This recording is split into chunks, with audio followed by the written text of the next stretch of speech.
If you watched our last course update, then you know that life here in Portland, Oregon has been a little rocky for the last couple of months, largely because COVID made finding childcare for our originally planned 4-month stay a heck of a lot more challenging. I must have had at least 100 conversations. We had multiple masked park playdates and all sorts of kinds of adventures. And then when our interim nanny gave us the heads up that she was no longer going to be available starting in early September, we decided it was time to change plans and head out of Portland at the same time. Where are we going next? I'll share more about our new plans at the end of this update. With only a few weeks remaining, though, here in Portland, we decided to make our list of must-see, must-do things, and I think we've really made some great memories. We had a bunch of different small explorations to local parks, including some like the Joseph Wood Hill Park, which has amazing views. We also took a visit to 2 of the local McMenamins, which is a local restaurant chain that takes unique buildings and reclaims them and turns them into these awesome restaurant entertainment spaces. Now, because of COVID, a lot of the usual entertainment activities in these spaces have been closed, but we actually really enjoyed their beautiful courtyard gardens where they had, patio cafe kind of experience.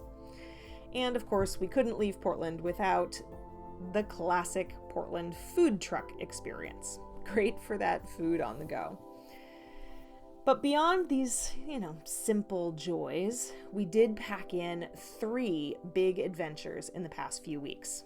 The first was our trip to Manzanita Beach, which is on the Oregon coast, and we were told about it by our nanny as being one of the less packed, crazy beaches. And truly, it was a welcome respite on a Saturday when Portland was getting up to 100 degrees Fahrenheit. It's about 38 degrees centigrade. And it was comfortable and pleasant and delightful. Now, we're not really kind of lounge on the beach, get tan kind of people, but I do love the ocean. I love the sound of the waves, the smell of the salt and seaweed, the feel of the sand under my toes. More than anything, I really enjoyed watching our pumpkin get her fill of sand castles and splashing in that super cold water. Then the next day we went blackberry picking on Sauvie Island, which was just one of those delightful moments. We did have to wear masks and gloves, but honestly, the blackberries were so juicy that I was kind of grateful for the gloves. And since it's just the beginning of the season here, I was actually surprised how well our pumpkin was able to focus on just picking the plump blackberries and not all the unripened red ones. She also got to say hi to all the farm animals and was reenacting scenes from Charlotte's Web, which has been a summer favorite for her. Then on our last weekend in Portland, we got to do the one thing we'd talked about since the first day we drove into town: exploring the Columbia River Gorge area and visiting a local winery. Now, unfortunately, many of the local waterfalls are still closed due to COVID or are only available with reservations and timed tickets. But we drove out along the historic Columbia River Highway and stopped to visit Horsetail Falls, which was right next to the road and was actually really impressive. Over 176 feet high. That's about 17 stories tall. It was really a great chance to just enjoy the beauty of this place and pause with some of nature's majestic loveliness. Then we drove on to visit the Gorge White House Farm and Winery, where we grabbed lunch, enjoyed a flight of both their wines and their ciders, and picked a few flowers from the Pick Your Own Gardens. The weather was honestly perfect, and while there were quite a few people that were also out there enjoying it, we were spread out on tables that were across the yards and gardens and orchard fields, so there was plenty of space for some physical distancing.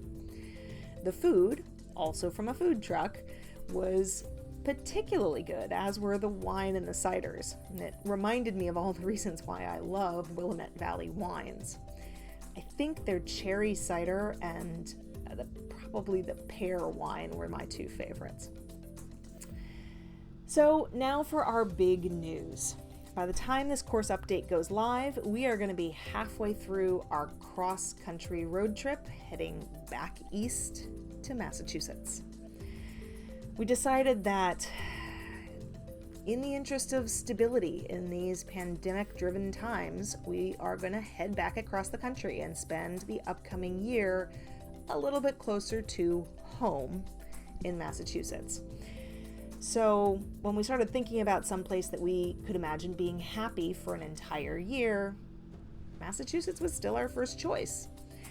But we are still going to be living the nomad lifestyle, just all within a single state. We're going to be spending September through November of this year on Cape Cod in Orleans, Mass. Then we're going to head up to Gloucester, Massachusetts on the North Shore of Boston for the winter.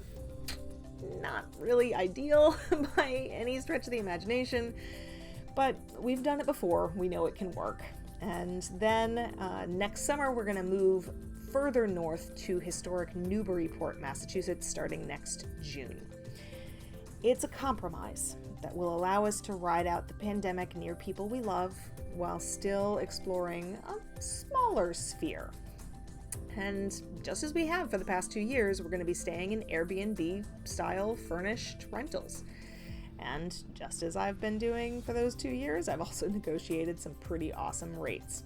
So if you're curious how we make this lifestyle affordable, living full-time in Airbnbs, while on average saving around 49% off the nightly published rates, then I have created a great free video training which you can get at chosencourse.com/Airbnb.